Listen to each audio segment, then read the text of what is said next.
1 year from the date of withdrawal of the Philippines. Up to 1 year, right? Yes, Which would madam. bring us to March 1819. 2019. 2020. 2019. 2019. Yes, ma'am. So, pati yung residual jurisdiction na sinasabi po ninyo, hanggang 2019 na lang. Yes, ma'am. So, yun wala po na sabi kayo. ng Korte Suprema. Tama. Oh.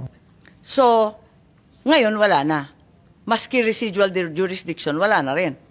Wala na po, wala na po. Kasi 1 year lang eh. Pero tandaan po natin, ma'am, na ang ICC sa buong mundo ay tinitingnan ang ginagawa ng mga individual na marahil ay nakakapanakit sa kapwa nila at gumagawa po ng pag-violate ng mga karapatan ng mga tao.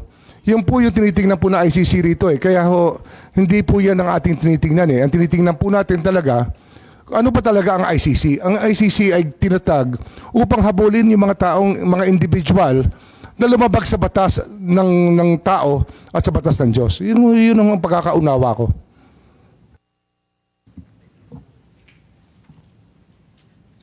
Kung yung ICC may jurisdiction at hindi pa nag-umpisa ng anumang investigasyon nung nakaraang taon, nung Nobyembre, anong ibig sabihin ng presidente nung may pagbabago? Nung sinabi niya na hindi tayo hahadlang pero hindi rin tayo magko-cooperate. Ba't niya sinabi yun? Biglang iba na ang tono, biglang nagbago. Kayo nga nagsabi, dapat talaga nagbabago ang palaisipan ng tao. Ganun po talaga dapat ho, hindi natin itataga sa bato ang pwede ho maging hindi totoo. Siyempre natututo tayo sa habang panahon. natataldahan po tayo. Oho. Tama. So, ang ibig sabihin, ang Pangulo nagbago rin ang palaisipan. Marahil po. So, ang sa kanya, may jurisdiction na pala. Hindi ko ho pwedeng sabihin ng state of mind niya. Opo. Pero sinasabi ko lang ho, bilang tao, lahat po tayo pwede magbago ang pag-iisip. Hindi ko naman hinihingi yung state of mind po. Ang tinatanong ko lang, maliwanag naman yung statement na sinabi niya na pwede tayong magpapasok ng ICC sa ating bansa. Pwera lang kapag illegal ang ginagawa. Tama? Hindi ho natin sinasabing imbitado sila dito. Hindi ho natin sinasabi na haharapin natin sila. Ngunit ang tao ho ay labas-pasok sa Pilipinas. Pero hindi tayo po ay mga being very hospitable people, we welcome all people who want to partake of the beauty of our country. Ayun po yung ating pinag-uusapan dito. Pero hindi po ba yung mas maagang mga statement, yung mga unang statement, talagang hindi daw siya lalahok sa anumang investigasyon. Ngayon, hahayaan lang niya. Tama po. Marahil po, marahil. So, nagbago. Sabi ko nga ho, Nagbabago naman nga. Nagbabago naman ang pagtingin natin lahat sa buhay. Hindi naman po ang pagtingin natin nung tayo 20 anyos at ngayon ay pareho pa rin. Sana naman tumatanda rin po tayo.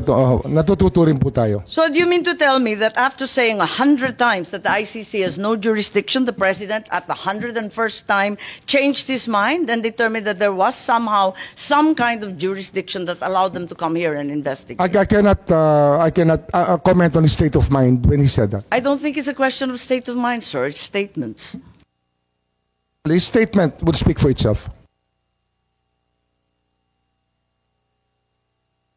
When did the executive then change his mind, given that we are admitting he changed his mind, at least to some degree? Well, I cannot agree to the... I mean, the question, ma'am, is very vague, if you ask me. Hindi, nagbago, di ba? Nung una, sabi niya talagang haharangan niya. Because at I cannot, bawal, as I said earlier, ma'am. Tapos biglang sinabi na bukas ang Pilipinas. Kung nag-iimbestiga sila, papasukin. Pwera lang pag may ginagawang illegal o may krimen. Again, I can say that hindi ko ako pwedeng magkomento sa state of mind niya.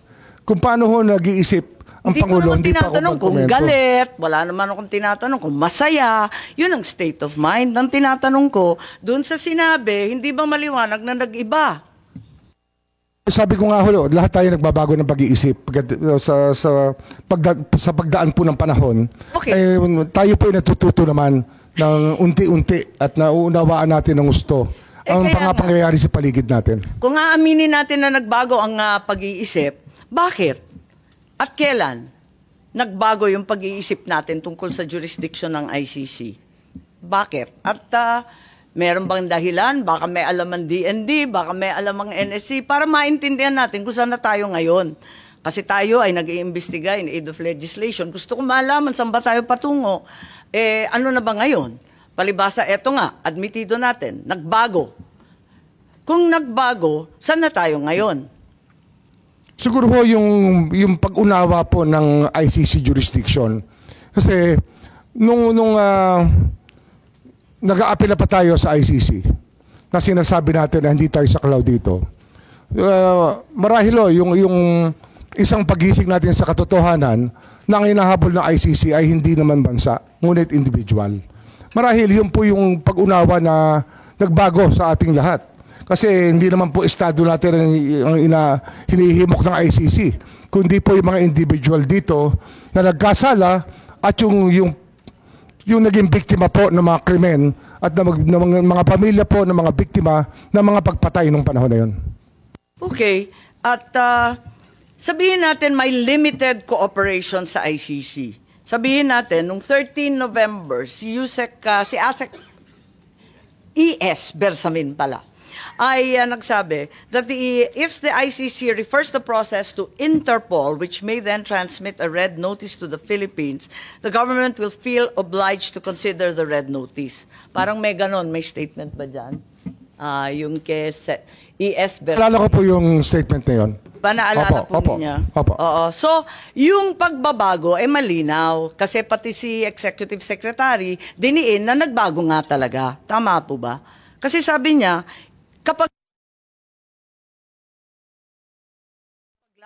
kapag may pulang notisya. Marahil dahil ito sa mga karanasan natin sa mga nakaraang buwan na tumutulong po ang Interpol sa ating bansa. Kaya ang paggalang natin sa Interpol ay ganun-ganun na lamang. Hindi po natin pinababayaan na magkasamaan ng loob sa Interpol sapagkat sila po ay ating inaasahan sa maraming pagkakataon. Tama, talagang lumalahok tayo at umaasa sa Interpol. Ngayon, nung January, kayo po nagsalita at tatanungin ko kung tama po ba to. At sinabi na the Marcos administration ay uupo kasama na ng ICC. Talagang uupuan na natin to discuss certain areas of cooperation. So, hindi na no cooperation, no blocking, no limited. At tatalakayin ang ibang mga areas kung pwede, kung saan pwede makipagkaisa. Tama ba yun? Hindi ko naalala yung statement. January 2025 po, sinabi ninyo, uupo kayo kasama ng ICC para malaman doon sa kanilang investigasyon ukol sa libo-libong pagpapatay ng drug war ni Presidente Duterte. Sabi mo, ayon sa report, na yung cooperation with an international tribunal ay pinapayagan sa ating batas. At yung ICC representatives have been going in and out of the country without any of us raising anything. January 2025 po. So ano ho yung tanong? Ang sinasabi ko, what happened to the President's statement that the government will not lift a finger? And what happens to your own assertion that there will be no blocking but no cooperation? Ngayon, nakikipagtungo na tayo sa ICC. Hindi, yun po yung sinasabi natin, nagiging bukas ang ating isipan, ngunit hindi po natin ginawa. Hindi po tayo nakiupo, hindi tayo nakipag-usap. Yun po yung malinaw sa lahat. Pero handa kayo nun, ngunit hindi natuloy. Ganun po ba? Marahil ho, kung meron hong tutulay, pero wala naman hong tumuloy eh. Kaya wala hong nangyari. Pero meron rin kayong sinabi that the ICC representatives as of January 2025 have been going in and out. Labas-pasok sila sa ating bansa. Hinahayaan lang natin. Tama. Hindi ko ho alam yung pagpasok at paglabas nila. Meron po wala ko kung kaalaman sa pagpasok at paglabas. Marahil sa kanilang pag-iimbestiga, labas-pasok sila rito. Ngunit wala akong nagsasabi sa akin na ICC po yung labas-pasok dito. Wala pong akong report sa immigration. Wala po akong report sa ating Kayo po nagsabi, kaya ako nalaman na may ICC representatives na labas-pasok dito sa ating bansa na hindi tayo umaalma, hindi tayo nagrereklamo. Yun na ang pagkasabi po ninyo. Sabi nga namin dati pa, kung wala ho silang nilalabag na batas, ay malaya po silang maglabas-pasok sa ating bansa.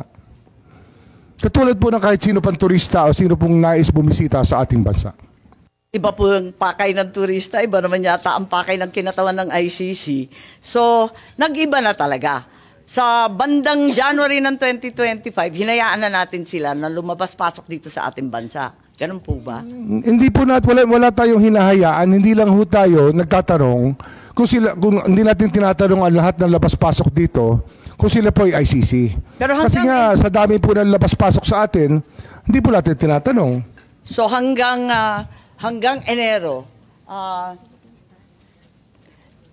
Enero nitong taon, talagang maliwanag na labas-pasok na yung mga ICC. Ano? Hindi ko po alam eh. Wala pa akong personal knowledge. I can only speak from personal knowledge. Narito kasi sa Philippine Star at sinabi na I know that as anecdotally from people I know from the human rights community, they've been in contact here. Oh, may mga nagkikwento po na may kausap silang ICC. So alam po ninyo. Kasi sabi mo in-identify pa ninyo yung source. Sabi ninyo yung human rights people.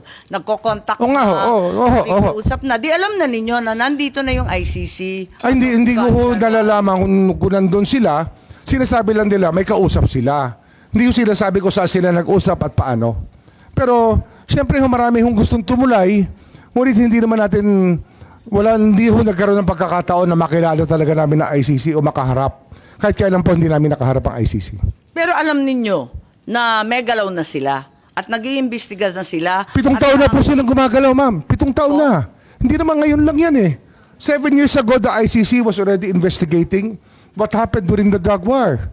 What happened 7 years ago? Parang nahinto eh. Bakit sinabi natin na hindi na tayo yun lang po yung aking recollection kung kailan sila nagsimula. Na parang 2016 nga, baka 9 years ago pa. Sinimulan na po nilang bantayan ang ating drug watch, yung ating drug war, nung nagsimula po yung patayan. Pero matibay ang ating kalooban, matibay ang paninindigan natin na hindi natin tutulungan at talagang tututulan natin pagkat meron tayong sariling pulis, may sarili tayong mga korte. Ang liwaliwanag nun. Opo. Bago lamang. Meron po tayong panahon na binabantayan dito. May panahon po tayong binabantayan dito. 2016 hanggang 2019 ay doon po ang kainitan ng drug war. At ito po, ang dami lumalapit sa aming opisina, humihingi ng tulong na maimbestigahan yung magpatay kung kani-kanino na lamang. Pero marami kaming talagang naging Kailan pumunta sa opisina ninyo? Kasi binabanggit ninyo, hindi pa Marcos administration, yung 2016 to 2019. Kailan nag-umpisa? Simula sila pumunta sa amin, 2022 na. So matagal na nakalipas ang mga krimen na nangyari. Pero nung umpisa, ang sinasabi natin, paulit-ulit, talagang hindi tayo tutulong at hindi natin hahayaan sila manghimasok. Maybe we can ask Secretary Anyo, sorry, kumakain po kayo, violation na naman ng human rights po to. Pero kung maaari bilang pinuno ng National Security Council, baka may naalam kayo tungkol sa pivot. Kasi parang nag-iba eh. Di nag-iba. Bakit nag-iba?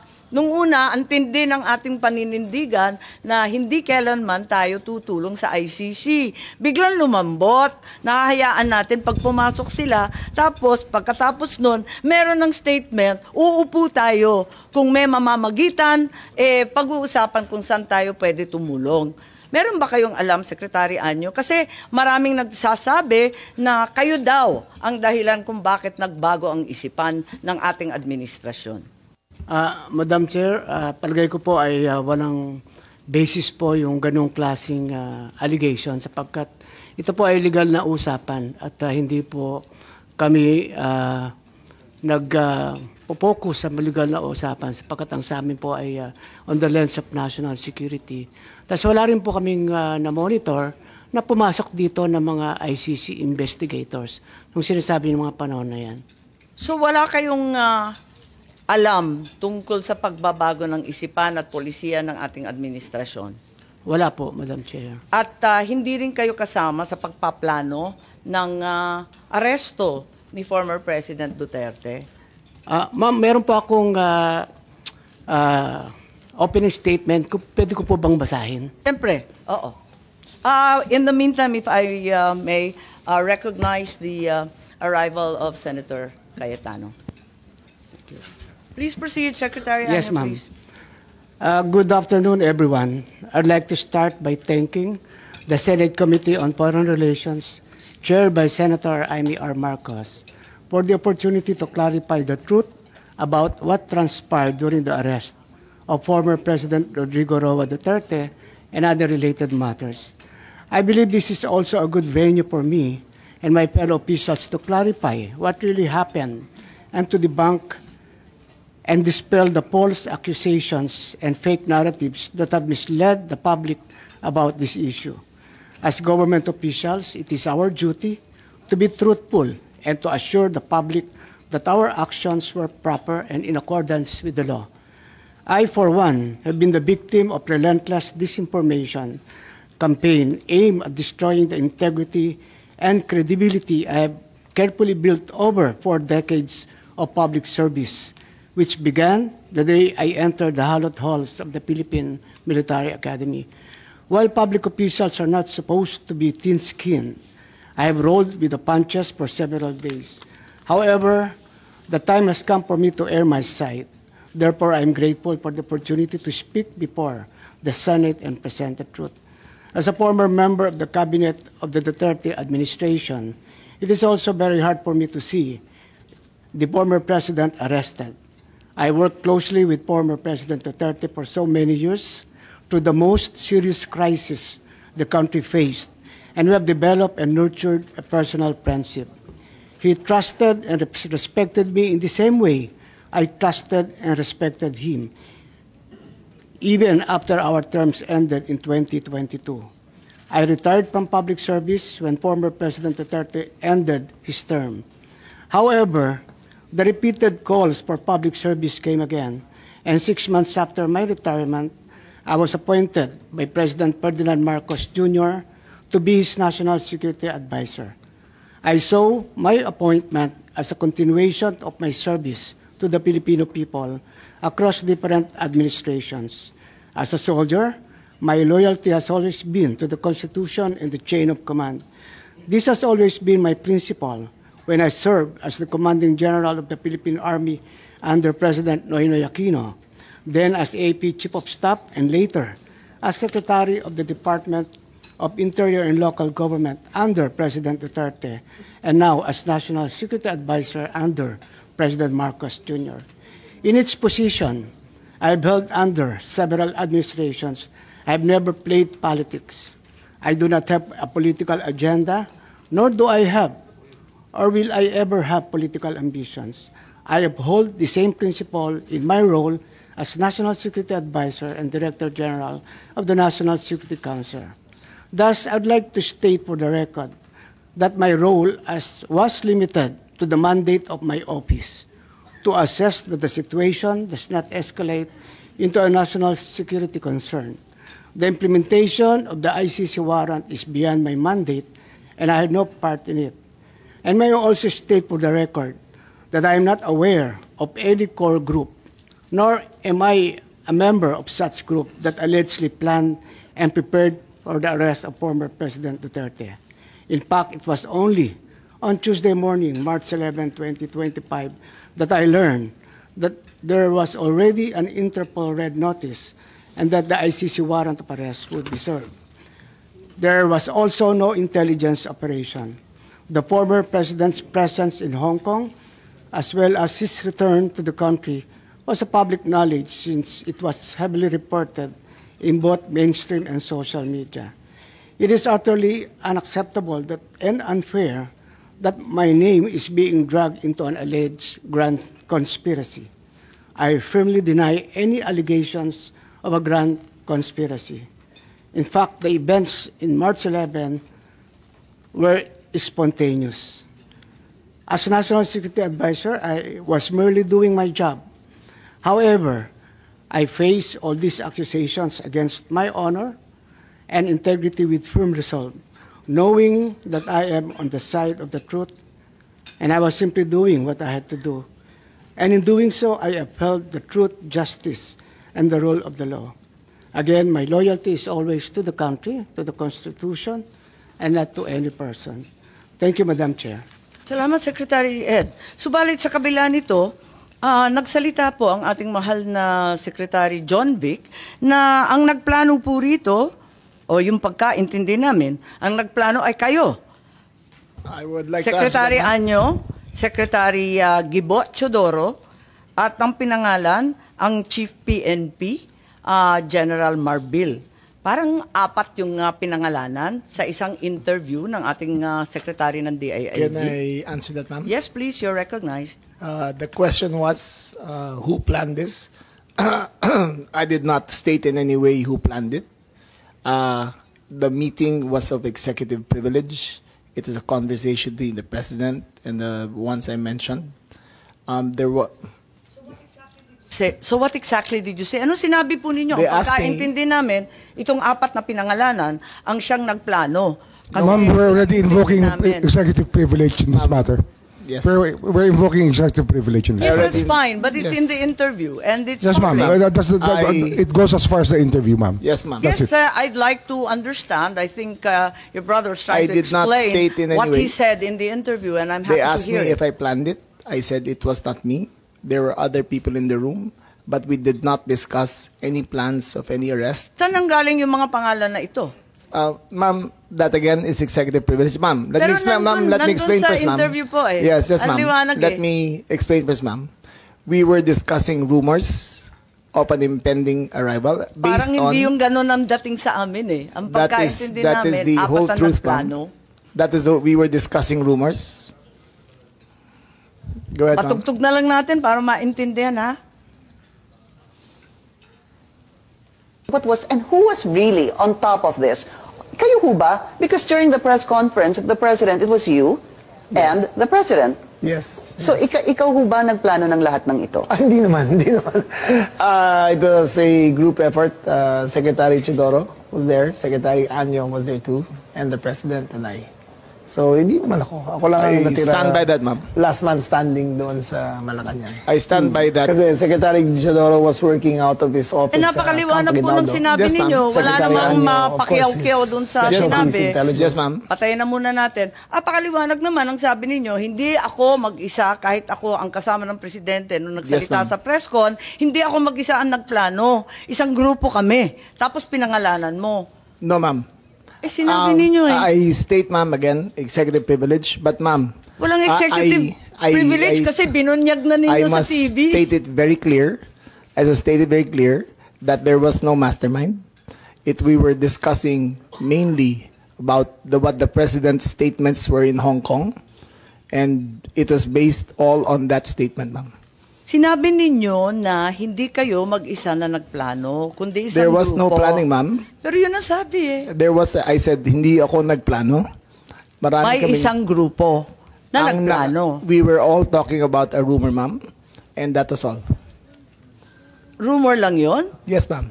Group effort ang sabi mo eh. Ang tanong niya kung ikaw ang nagplano, tapos sabi mo, There was no hindi, planning, group ma'am. effort. There was no planning, ma'am. Anong Earlier, in-effort ng group ma'am, kapag hindi let plano? me make I think that we're intruding into executive privilege already, ma'am. I think that we please No, respect I'm just our. asking him to explain the media. Yes, ma'am. But Yes, it's already I'm a very thin confining- dividing line between what transpires in a room between cabinet members I will- and a media statement. But there's a very thin dividing line, ma'am. Understood. I hope that we can respect executive privilege. Understood, and the Senate and the Secretary Chodoro is fully aware. Every time there's a need to recess to executive session, I'm happy to do so, and I will do so when necessary. Pero ngayon, sinabi kasi sa TV, paliwanag naman ninyo sa atin kung ano ibig sabihin. Kasi ang sinabi, hindi ako mag-isa na nagplano, may grupo kami. They asked me if I had planned it. Sabi ko, I did not. I did not plan it. I said we were there, and not to skirt, ma'am, executive privilege. It was mainly because of the statements of the former president in Hong Kong that he said, in his words, ma'am, in Hong Kong, that, I think you have a clip, he said that, ang reading ko ay may ICC warrant of arrest na. That was the best of my recollection, ma'am. So anong pinag-group effortan? Anong To discuss the rumor, ma'am. grupo na That, again, pinangalanan ma'am, nyo? as far as I will invoke in executive privilege, there was no, you cannot plan on a rumor, ma'am. Kaya nga, kaya nagtataka So, ako, again, bakit ma'am, group effort? Chismis lang naman yun. Chismis nga. Ayun Kaya nga, yun. kung chismis, bakit mag-group effort pa? Tapos pinangalanan mo Ma'am, pa lahat na maraming nag-group marites sa effort? mundo to, ma'am. Dabis naman yung marites, dami-daming It marites was a sa amin. discussion of a rumor based on the statement of the president in Hong Kong. Nakakatuwa lang dahil chismis lang pala eh. Bakit sesentensyahan yung tao sa base ng chismis? It was a discussion of a rumor based on the statement of the president in Hong Kong. So you deny that you're part and parcel of the planning and that the other persons you named, hindi rin sila kasali dun sa pagpaplano? Again, ma'am, we were discussing the statement of the former president while he was in Hong Kong, that he said that he said, in his words, ang reading ko ay may warrant of arrest na ako. So that was the only basis of the conversation, ma'am. So ito yung group effort ninyo. Yes, Pinagtulong-tulungan ninyo yung isang bahagyang chismis. It was, ma'am, all of that is, again, the statement of the former president, not ours. Okay, so walang kinalaman to. Pero para lamang sa kaprasong chismis, magtitipon-tipon pa yung mga sekretary ng gabinete. Nakakatuwa naman. Call it what you may, ma'am. Walang magawa. Opo, anyway, nabanggit na paulit-ulit itong Interpol, ano? At nabanggit na ng SOJ. At alam naman natin, yes if po. I may, since Yes, our Secretary name Teodoro, was, please. O kasi kasali kayo eh. alluded to, the Department of National Defense and the Armed Forces of the Philippines has no law enforcement mandate. Our sole mandate is to give support to the Philippine National Police when it is asked for. And therefore, such ends our jurisdiction. The operation is clearly a law enforcement one, and the Philippine National Police has the power to ask the armed forces to assist. And that is the extent of the participation of my department and the armed forces of the Philippines. And all other matters in supporting the Philippine National Police are covered by operational security. Tama po. Kaya hindi talaga chismis lang to. Meron talagang natanggap. At sinabi rin sa isang interview, alas 3 ng umaga, natanggap na yung notice of arrest nung Martes, March 11. Sinabi naman ni Secretary Remulla na si PNP General Marbil nakatanggap ng notice of arrest warrant alas 3 ng umaga ng Martes at sinabihan ang Pangulo ng alas 6. Nabasa niya na nga sa alas 6 ng umaga. So ibig sabihin, hindi po chismis to. Meron ng notice of arrest warrant. You're Totoo na talking siya. about 2 different days, ma'am. Okay. March 10. Sige, clarify po ninyo para March 10 maintindihan namin. was conjecture. March 10, was chismis pa lang conjecture. yun. Yes, ma'am. Dala nung salita galing sa Hong Kong. Yes, ma'am. Okay. March Tapos, 11 was a formalized transmission okay. by the ICC towards Interpol. And that was the first knowledge that this administration had of the presence of a action by the ICC directed towards Interpol. And that was the only formal knowledge that we had. So, andun lang. So, ang ibig sabihin, ang gobyerno hindi tumulong sa ICC sa application ng warrant. Nagulat kayo na dumating na lang yung dokumento. Yes, ma'am. Wala kayong kaalam-alam or paghihingi? None whatsoever, ma'am. None whatsoever. Ganon din yung SOJ, pati yung SND. Wala kayong balita, wala kayong hinikayat, wala kayong pakikiusap na ilabas na yan sa lalong madaling panahon. Wala po ako rito noon eh. Nasa Vienna po ako. Ma-attend po ako ng United Nations meeting sa Drugs and Crime, UNODC. Yung March 10 o yung 11 po? Parehong araw po, wala po ako rito. Ngunit nakikipag-usap ako sa telepono na tinatanong ko yung nangyayari dito. sapagkat ang Department of Justice ay involved siyempre sa bawat proseso. At kinakausap ko po yung mga pwede kong kausapin tungkol dito. Okay, so wala kayo dito pero kayo nag-anunsyo at lumabas sa balita na alas 3 ng umaga pa lang ng Martes andyan na yung notice of warrant. It was me, ma'am. It was Ikaw me. ba? Ibang It was Remulla me. yun? Baka It was na-confuse me who pati confirmed, media. ma'am. Po. It was me who confirmed during the press conference of March, on Tuesday, March 11, I think, that when the president asked me on when the notice of diffusion arrived, and I stated it was 3 a.m. Salamat. Okay, si General Marbil, may idadagdag po kayo. Kayo daw ang nakatanggap eh. Ma'am, natanggap ko po yun ay more or less after ng 3 o'clock. So usually ito po talaga ginagawa namin pagka meron pong request ang PCTC Interpol, we act po dun sa kanila po. Kung ano po yung request ng PCTC Interpol. Maraming salamat, General Marbil. At Interpol ang binabanggit na natin ngayon. So yung Interpol, ang Pilipinas ay isa sa founding member. Isa tayo sa nanguna sa pagtatatag ng Interpol noong 1952. Interpol's purpose is to facilitate cooperation and assist member nations. So crime information, sharing, investigative support, specialized training, transnational crimes in particular are the focus of this agency. And this comprise terrorism, cybercrime, organized crime, financial crime, and anti-corruption. And to ensure that it is not used for persecution, in its constitution, the Interpol has Article 3, providing that it's strictly forbidden for the organization to undertake any intervention or activities of a political, military, religious or racial character. So maliwanag yan sa Interpol, hindi sila manghihimasok sa politika at sa domestic affairs ng isang bansa. Ngayon, eto na yung press con ng ating Pangulo noong March 11 ng 2025 at sinabi niya, andito yata yan, it's a request of the Philippine government from Interpol.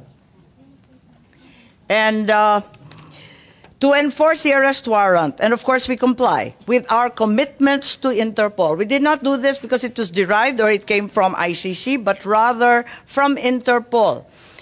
Because they asked us, we have commitments to them, we live up to those commitments. I don't think we violated the country's sovereignty. Bakit naman? Dahil consistent naman tayo, hindi tayo tumutulong sa investigasyon ng ICC, wala tayong meron contact, pero not on an official level. We did not help them in any way. The arrest we did today was in compliance, ayan, mabasa ninyo, was in compliance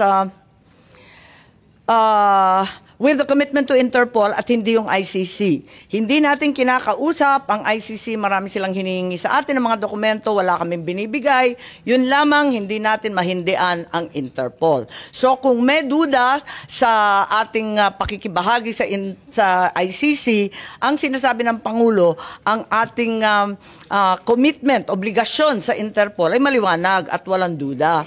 So, ang sinasabi natin, kailan ba natanggap ng gobyerno na yung ICC naglabas na ng warrant of arrest laban kay Presidente PRRD?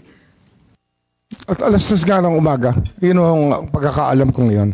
So, hindi... March 11. No inkling before. May marites lang. Marites lang po. Marami hong... ilang taon na po yung sinasabi na may lalabas na warrant of arrest. Ngunit ngayon lang ho talaga lumabas, March 11, alas 3 ng umaga. So hanggang sa March 11 ng alas 3, na tulad ng sinabi ni General Marbil, natanggap ninyo nung umaga, ay wala kayo ka-idea. The only information we got was the words of the former president in Hong Kong. Sa Hong Kong? Sa Hong Kong, ma'am. Na andyan na? Yes, ma'am. Siya pang nauna, hindi kayo? Yes, ma'am. Nakakatuwa, no? Anyway, hindi ba March 8 pa lamang, marami na ring chismis na magkakaroon ng arrest warrant.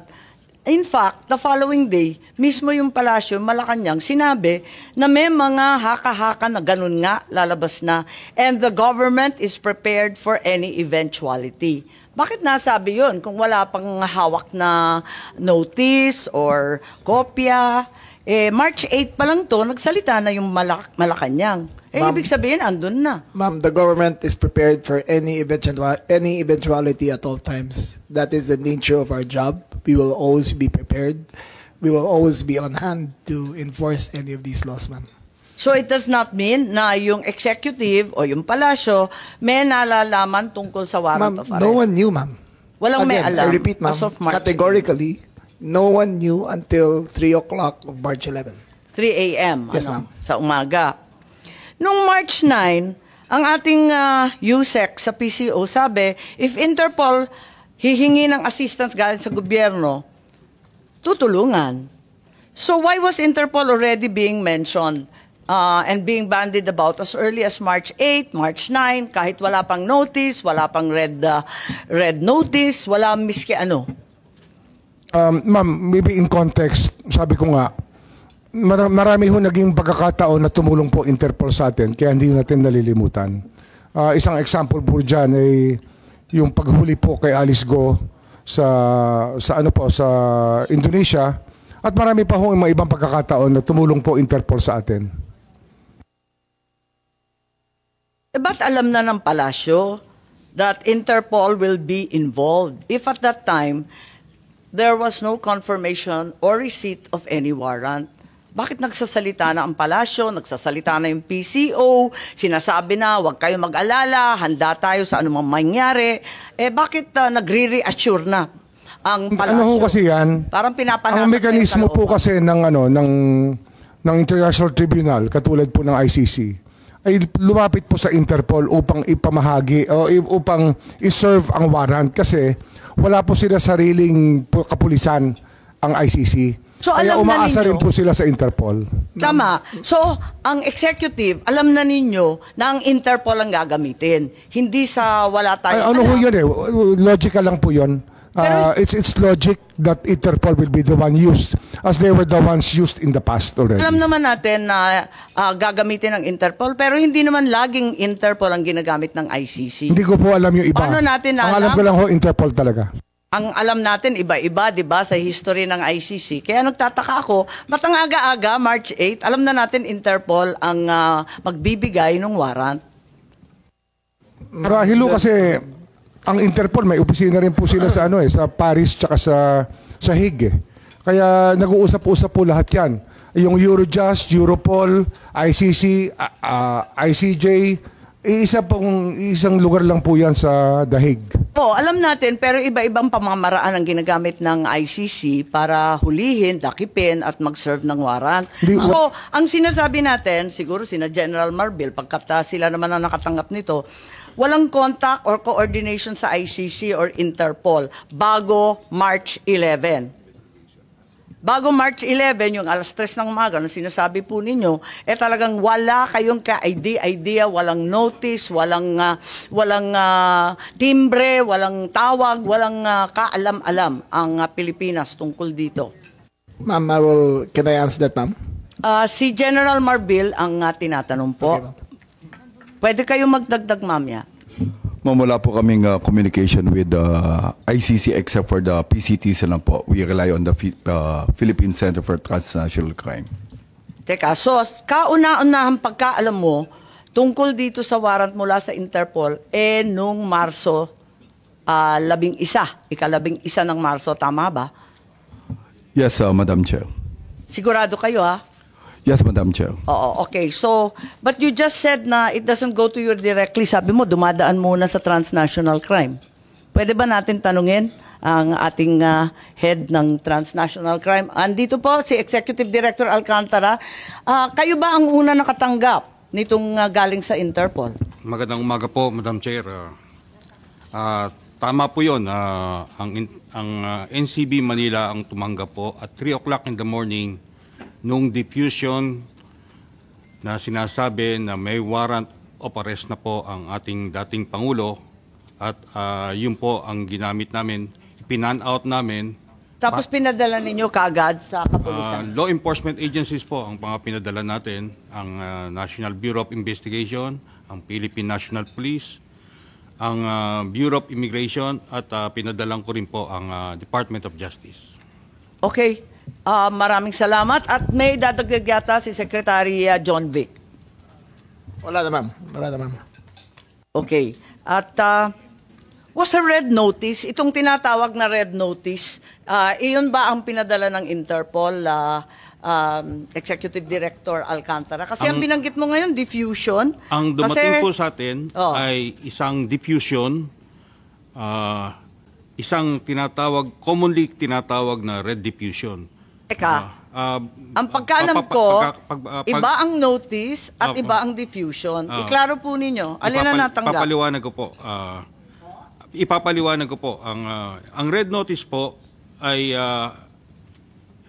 a request for international police cooperation that has been applied for by a member country or entity that are distributed to every member of the organization. Opo, alam natin yon. Okay Pero po. ang sabi kanina, red notice ang natanggap. Ngayon ang sinasabi mo, hindi red notice kundi diffusion lamang. Tama po. Alin ba talaga? Diffusion po. Walang red notice. Nagkakaroon po ang general public or everybody ng Pero alam natin confusion. na hindi magkapareho yun. It's equivalent po to a red notice. Hindi po. Ang red, Mas alam ninyo ito sa akin. Opo, Ang opo. diffusion po hindi red notice. Hindi Tignan po, lang hindi po, natin ang hindi nga po. website. Ang diffusion po is a request for international police cooperation that is coming from an entity or another member country that is directed to another member country or Tama, several oo. countries. Yun po ang pagkakaiba. Sa member to member, Opo. it's an unverified report requesting for information. Humihingi lang, makikipakilang sa kapwa member na kung maaari, tulungan ninyo kami. Pero hindi siya verified, hindi siya dumadaan sa kanilang commissioner, hindi siya pinopost sa website katulad ng red notice. But Tama po ba? It went through the police of the organization's police database. Pumasok din po yon sa database. Pumasok sa database for unverified. Maliwanag siya, di ba? Papaliwanag po na... So, hindi po red notice ang natanggap, tama? Diffusion po. Red Diffusion. And more technical po, it's a wanted person diffusion. Tama. More technical. So, walang red notice. Kapag walang pag-diffusion lang, ang pagkaintindi natin, humingi lang ng impormasyon, di ba? Hindi po. Meron po tinatawag na red diffusion, blue diffusion. Oo, maraming kulay yun eh. Yung sinasabi po niyo na humihingi lang ng impormasyon is blue diffusion. Okay, may kulay ba ito? Yung pinadala sa atin, anong kulay ng diffusion? Ito po ay wanted person diffusion. So, walang red notice. Hindi po siya red notice. Nakatanggap pa tayo ng red notice at any point? Itong pong wanted person diffusion na to, pagpasok po sa Interpol, sa Leon, pa-process po ng notices and diffusion. Opo, alam po natin yon. Alam natin yung procedure. Ang kasunod Madalas po nun, na natin ginawa yan eh. Kasunod po nun, mag-i-issue sila ng red notice. But this Teka. time, dahil po may urgency, they decided na it will go through by So lumundag na diffusion. tayo mula sa diffusion, hindi man lang na-confirm, hindi man lang napagtibayan, hindi man lang nadaan sa commissioner nila, hindi man lang nailagay sa website o naging opisyal, lumundag na po tayo. Sa diffusion pa lang yan mo. Hindi, kasi inaamin ninyo, wala namang red notice kailanman. It is our job to find it out immediately, disseminate immediately, because the nature of the diffusion is... Bakit si Congressman Arnie Teves may red notice na, hindi pa natin nagagawa ng paraan? Hindi ko po masagot. Ma'am, yung kay Arnie Teves, kaya ho siya nahuli sa East Timor ay dahil sa red notice. Yun ang dahilan. Oo, klaro po yun, yung red notice. Kaya nga, ang pagkaintindi namin, red notice din ang sinasabi. Ngayon, lumalabas na wala kailanman na lumabas na red notice mula sa Interpol, kundi diffusion lamang. Baka dahil sa panahon, kasi mabilis po ang pagganap ng yung mga pangyayari. Mabilis po nangyayari. Kaya marahil, sa ordinaryong pagkakataon, nandiyan po ang red notice. Dito, wala akong pagkakataon marahil. Madam Chair, gusto So, ko... ibig sabihin, ang katotohanan, walang red notice. Mag-ingat po kayo, you're under oath, makukontempt po tayo. Dahil pagbibigyan natin, kasi sabi, red notice, yung pala, hindi red notice, nasa diffusion na po. There was no red notice and what was issued was merely a diffusion. Pakita po natin, may pagkakaiba yan, matindi. So, itong diffusion, hindi yan pinagtitibay ng Interpol Secretariat. Hindi dumaan sa Commissioner. Tama po ba? Meron pong disclaimer to say that it did not go to a review of the notices and task force diffusion. So, may disclaimer. Pero, nag-mobilize ang pamahalaan ng libo-libo, 7,000 ang pinagmalaki na kapulisan para sa isang request for information ng Interpol na unverified. Pinahihingi lang. Walang sinasabing nagmamadali. Pero lahat ng government resources pinaandar na dahil sa simpleng request sa kapwa membro. Tama po? ang iko-correct ko po ay hindi information ang hinihingi po. It is a wanted person notice, diffusion notice. Diffusion. Diffusion notice. Wanted person po ang nandoon. Okay, pakita natin. Medyo maliit ang letra, pero basahin natin. Pwede bang palakihin para mabasa na maigi pa? Okay. So, maliwanag, tama po na dumating ng 3:04 ba to? Correct po. Tama. Ng umaga, Arian. Ang liwanag. Tapos, ang request dito, after prior consultation with the government of the Philippines. So, hindi totoo na March 11, 3 a.m. lang ninyo nalaman. Kasi nakasabi dito sa page 1, after prior consultation with the government of the Philippines who have agreed to comply with this request. Ibig sabihin, ang pamahalaan ay nakausap na, una, ikalawa, sumang-ayon na. So, ibig sabihin, ito formal transmittal lang. Walang sinasabi dito na biglaan ito. Kaya nga, March 10 pa lang, 7,000 ng pulis na ang minobilize eh. Bakit sinasabing ganito? Yung sinasabi po nyo na... Hindi, binabasa ko lang ito eh. Opo. Ang matatanong po natin dyan ay yung nagpadala po yung nag-apply po, ICC. Sila po naglagay niyan eh.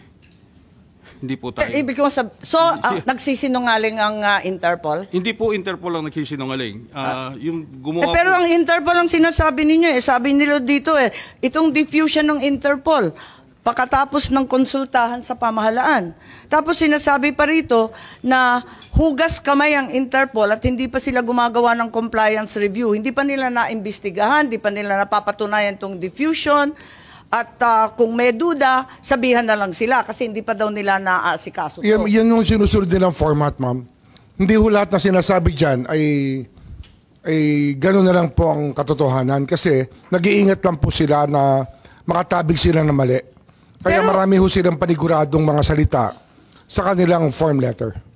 Form letter po yan eh. Sasabihin nila na Kagaya ho niya, nung sinabi na meron silang pagkatapos makipag-ugnay sa gobyerno ng Republika ng Pilipinas, ang palaisipan ko po, sino ang kausap dito? Dahil hindi naman po kami ang kausap. Sinasabi ninyo, palusot lang to, hindi to totoo? Hindi po, yung paano form tayo letter. maniniwala sa Interpol Yun dito? po yung kanilang form letter. Kaya, hindi ko alam talaga kung sinong kausap, pero may sinasabi po dyan na meron silang kausap. Pero ako, wala akong kaalaman. Baka alam ng kapulisan, sino ho ang kausap, baka alam ni Secretary Anyo. Ang liwa-liwanag dito, hindi naman ako nagchichismis o naghahaka-haka. Ang liwanag eh. Nakausap na daw yung gobyerno at sumang-ayon na daw ang gobyerno na arestuhin. Paano ba to? At ito daw ay formal transmittal lamang. Ibig sabihin, nauna yun. Andyan eh, ang liwanag oh. Anybody wish to comment? Secretary Anyo, please. General Marbil. Bakit may prior consultation and assent? Bakit sumang-ayon ng mas maaga? Well, Madam Chair, I'm not aware of any coordination of that, and I only learned of this diffusion and warrant for arrest in the morning of March 11. So, yun lang po. So lahat kayo, March 11, 3 a.m. O 3:04. Ito yata dito. Tama naman yun. Pero, Executive Director Alcantara, Opo. form letter ba to? Medyo specific to prior consultations with the government of the Philippines. Hindi siya form letter I cannot Nakakita na rin confirm kami. or deny, Nakakita but, na rin kami ng ganito. it looks like a form letter. Form letter? It Who have looks agreed like- to comply? Okay. Okay. It's a genuine letter from the Interpol that came from the Oo, Interpol tama. system. Verified naman to. Opo. Kaso nga lang, unang-una, diffusion lang siya. No such thing as red notice was ever received. Ma'am, Sabi mo, dahil sa kailangan i-expedite. Ikalawa, tinatanggi ninyo na merong prior consultation dito at saka acquiescence or agreement. Hindi ko po masagot yung prior consultation. Ang masasagot Wala, ko po... nandito lang. Oh, Ba't nila isusulat yan kung dito to, Okay, basahin pa rin natin. Andito tayo, no? Ayan, si Senator Cayetano, maraming nakikita yata Tapos sa page 2, no? Gusto ko lang matignan to, no? Kasi ang liwanag po nito